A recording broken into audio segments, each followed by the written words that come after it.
if you don't have money, don't marry. What is enough money to get married with? And I mean, how do we deal with it? Maybe let's start from the man from the cathedral. Let me start by saying this way. There are two villages around my areas. One is around Inchi, and the name of the town is Emampehia. Emampehia.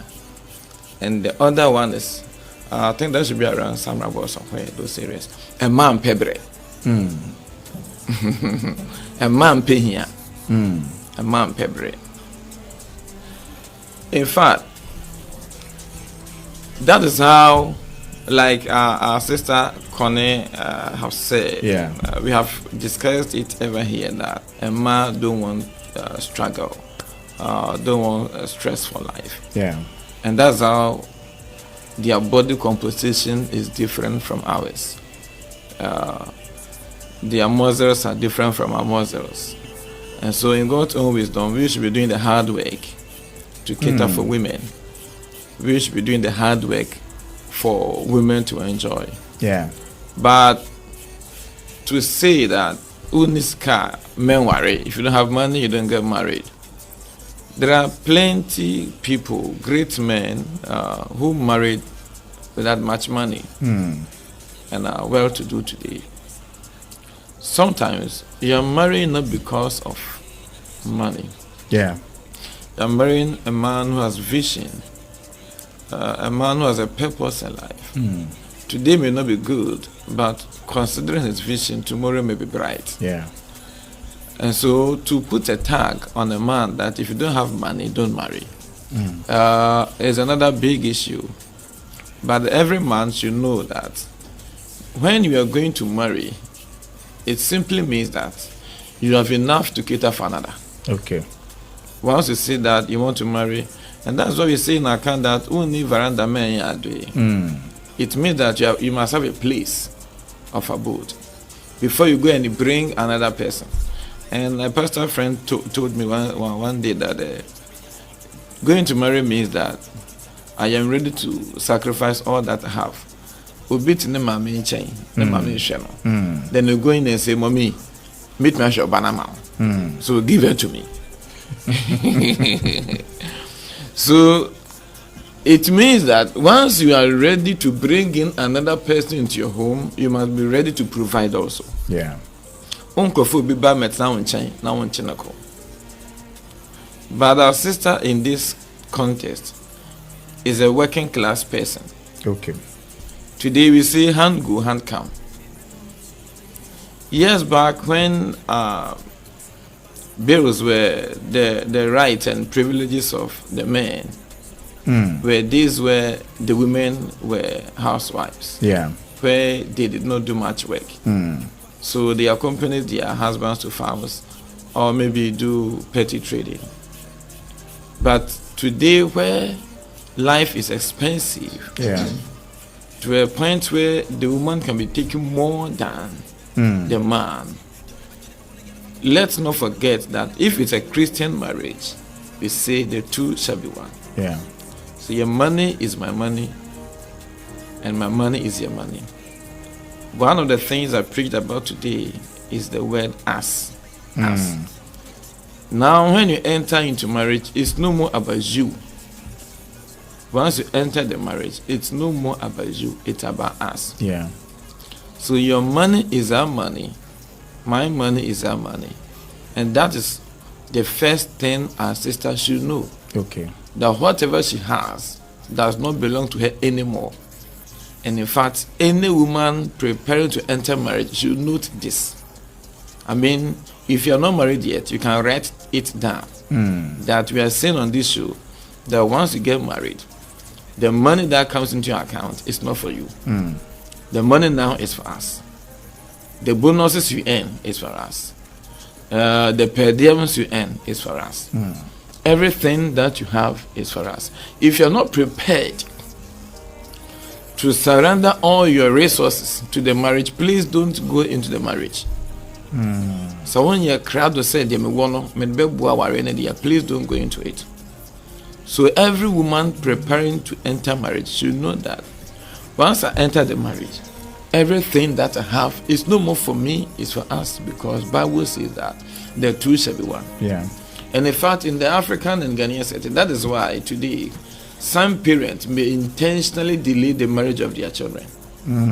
We took you to school, you finish university, you have money, and quickly you want to go and marry.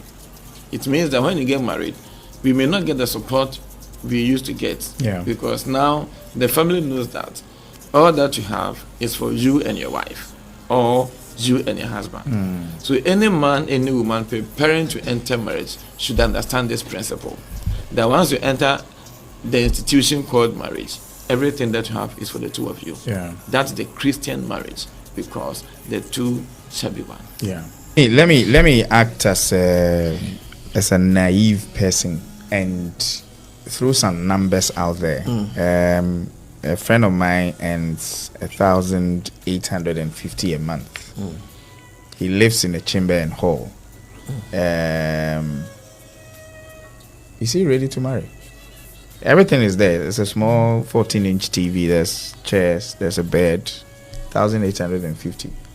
I'm reading from Ecclesiastes 4:9. Two are better than one because they have a good return for their labor. So if the guy takes 1,008, and let's say the lady takes 1,000 Ghana, that's 2,800. That's a lot of money. That's one of the reasons why we have to encourage people to marry. Because when the man ends, my wife's income and my income makes the home rich. It's not from one source. It's from two sources. So she brings hers, I bring mine. We put on the table, and it's a big money. And so she can marry or he can marry. I mean, 1,800 in Ghana today is not bad. It's good. I mean, if you have such an amount, monthly sustainable income, please go ahead and marry. And the caution here is that you've got to be careful who you marry, because if you marry a woman who is a spendthrift and can spend in blue cash, 1,008 is nothing. And so 2 days. And so 2 days mess up. And again, you've got to marry somebody who also does something, who is also employed. Somebody who brings something home either daily or monthly, so that it does not become one hand. You know, there's a proverb in my language in Enchi, you know, it used to be the NHS motto. I put it in that language that Baka Kundi Auma Ubu. Come again. Baka Kundi Auma Ubu. If one tree receives a storm, it breaks down. Okay. So that if it is two, you are bringing yours and bringing mine, it makes the home solid and strong. And so if you are taking an amount of, let's say, 1,800 Ghana a month, you've got to marry somebody who does something also. Not somebody who is not employed, who does nothing, who doesn't trade, he doesn't, nothing. That would be difficult for you. And when the kids come in, that will be difficult for you. When there's a family issue, that will be difficult for you. When there's a funeral home, that will be difficult for you. When you have to travel outside your environment to a wedding of a family or something.